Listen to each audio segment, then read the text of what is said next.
An important factor for athletes to be aware of are the multiple components that make up athletic performance. Nutrition, hydration, recovery and rehabilitation, strength and conditioning and coaching science. Very often athletes focus on one or two of these areas and neglect the other areas, which can very much optimize and improve their performance. So my advice to athletes would be to work out where their strengths and weaknesses lie and to contact an appropriate professional who will be able to help them be the best athlete they can be. My top 5 tips for recovery after injury include proper assessment. It's very important to have a detailed diagnosis very quickly so you can deal with the problem as efficiently as possible. Goal setting is very important.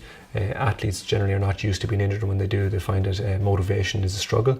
So in terms of keeping them occupied and also in trying to focus their rehabilitation as best as possible, goal setting is very, very valuable. Cross training is very useful to maintain their fitness and energy levels, so trying to find a method of staying fit depending on what body part has been injured. Nutrition is very important, not only in terms of facilitating healing and recovery, but also in maintaining appropriate body composition when your exercise demands have dropped. And finally, rehabilitation.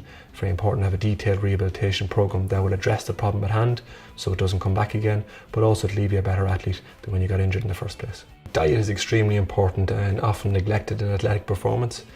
Being appropriately fueled before trainings and matches will give you the energy to perform your best or to train your hardest. Eating properly and being well hydrated afterwards, and the timing of that is extremely important in your recovery. And also diet is essential in body composition to allow you to be as lean as possible to perform your best.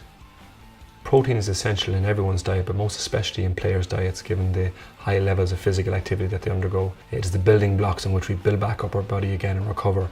So appropriate protein intake after matches and training sessions to allow us to recover as quickly as possible. But also for athletes who are recovering from injury, that you have appropriate and sufficient protein intake to help facilitate that process as quickly as possible.